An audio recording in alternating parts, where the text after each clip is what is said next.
Hi everyone, I'm Miss Briana from the Hopewell Branch Library. I'm here to introduce the latest edition of Children's Picture Book Trivia. Today we have a fantastic lineup of authors and illustrators who have some great questions for you. Now remember, the authors will ask a question and then pause for a little bit before giving you the answer. If you need more time, just hit the pause button. Okay, are you ready? Let's get started. My name is Ann Winter and I am the author of the book Everybody in the Red Brick Building. And my trivia question for you is, there's a cat in the book. What color is the cat?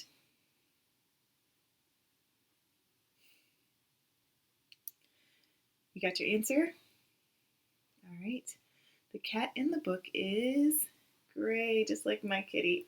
The gray cat is named Pepper, and the pages with Pepper are some of my favorite in the book. There you go.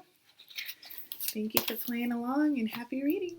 Hi, I'm Bruce Hale, author of the Clark the Shark picture books, the Chet Gecko mysteries, and many more. And I have a question for you today. In my book, Clark the Shark Dares to Share, what toy is it that Clark breaks that helps teach him an important lesson about sharing? Do you know?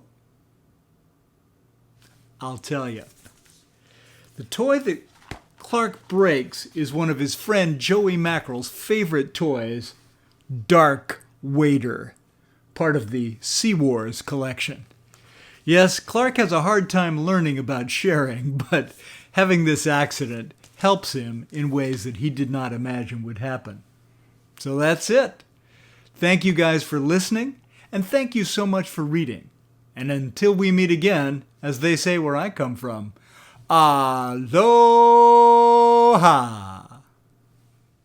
Hi, my name is Mileena Freeman, and I'm the author and illustrator of the Princess Arabella series and the Maisie series. So the question I'm going to ask you today is about this book, Smile with African Style. And as you can see, Miss Brown and Maisie both are wearing traditional clothes from Nigeria. But the question is, what is their style called? And while you think about it, you can have a little look at my Barbie collection.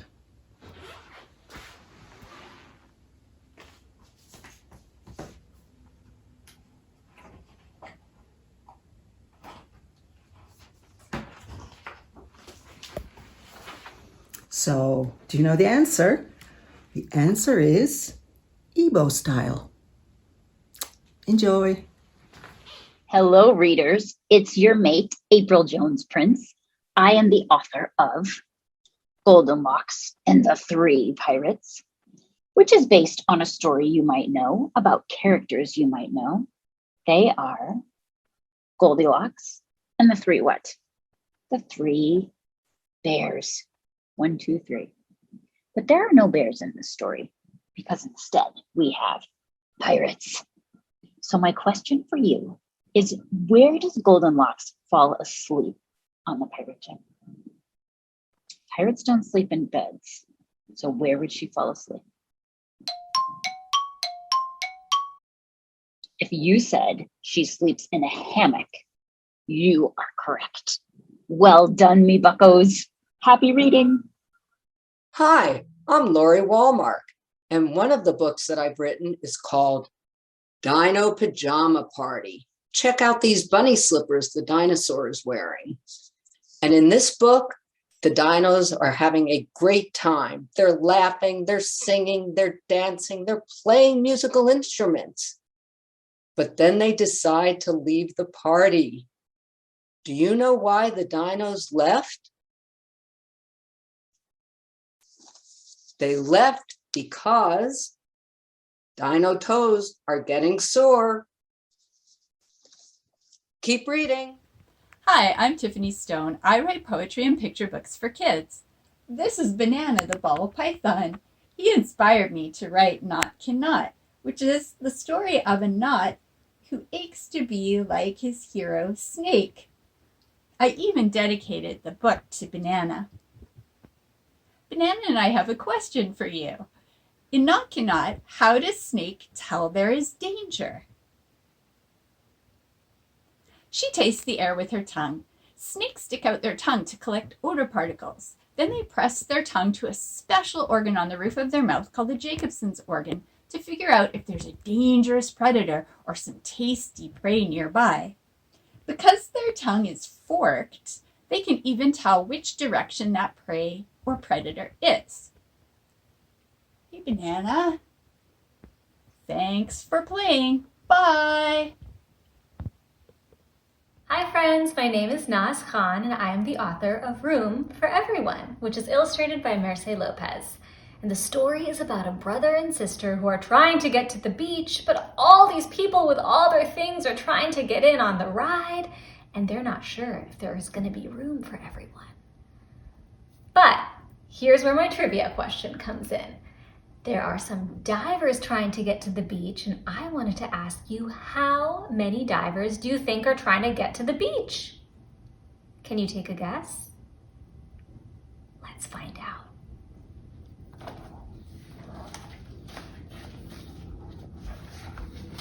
1, 2, 3, 4, 5, 6, 7, 8, 9, 10 divers! Wow!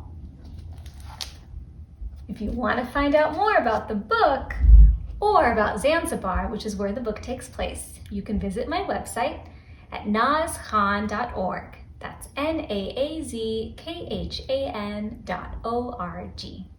Thanks so much. Hello from Alabama. I'm Irene Latham in my Purple Horse Poetry Studio and Music Room. I have a question for you about The Catman of Aleppo, a book I co-wrote with my friend Kareem Shamsi Basha and illustrated by Yuko Shimizu. My question for you is, the city of Aleppo is listed in the title. In what country is Aleppo located?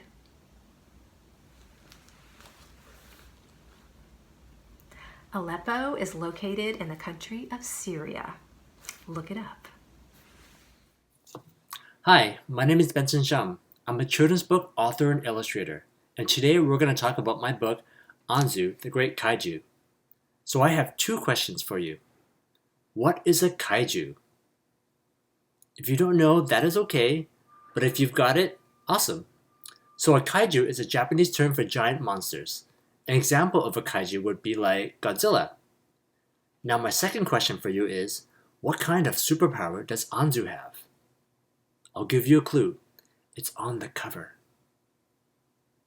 That's right, Anzu has a superpower of flowers. Thanks for going on a journey with Anzu, and until next time, I'm Benson Sham. Keep being awesome and keep sharing your superpowers of reading. Bye for now. I'm Mara Ruckle, and this is the true story of a girl named Beatrice who was never quite like anybody else. So when the other kids were spending their pocket money buying candy, Beatrice would buy tools. And when she went to school to learn to be an engineer, you can see that she was not quite like the other students.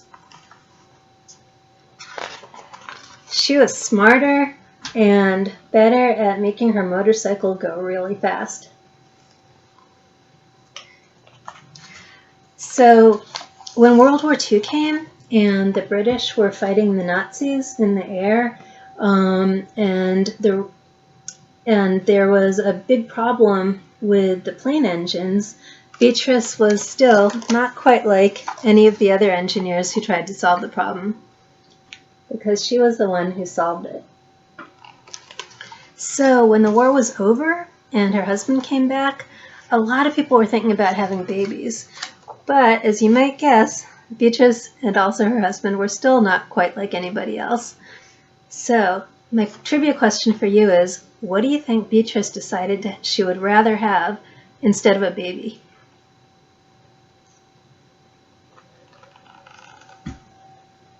She would rather have a plane to fly.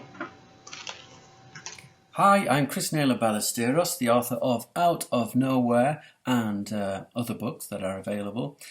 Thanks to the Mercer County Library for inviting me to take part in the trivia quiz. So I have a question about the story in this book. This beetle here goes on an adventure to find his friend, and in the middle of it, He sings a song to feel a little bit more brave because he encounters a couple of quite intimidating animals. I'd like to know what those two animals are. Little moment to think. Okay, the answer is a crow and a frog. Thanks again for inviting me to your quiz. Hope you enjoy it. Bye-bye. Hi friends, my name is Renee Carilla and I'm an author and illustrator. My trivia question for you today is about this book, right this very minute, a Table to Farm book about food and farming. So my question for you is, who do we have to thank for all the delicious food that we eat every single day? Who could it be? Have you guessed yet? Well, there are lots of things to thank and people to thank, but mostly I think that we need to thank the farmers who grow the crops and take care of all of the animals and make sure that our grocery stores are filled with all kinds of delicious food that we can put together into meals every single day. Thank you, farmers! And thank you for reading my books. Bye! Well, how'd you do? Hopefully you learned about a new book or a new author or a new illustrator that you want to check out. If you'd like to borrow any of the books that you heard about today, you can visit our website at mcl.org to place the book on hold. Or you can download our new app called My MCLS NJ to your tablet or smartphone. Thank you to all the authors and illustrators from today's video who took the time to submit such fabulous trivia questions. I hope you had fun today, and we hope to see you soon at the library.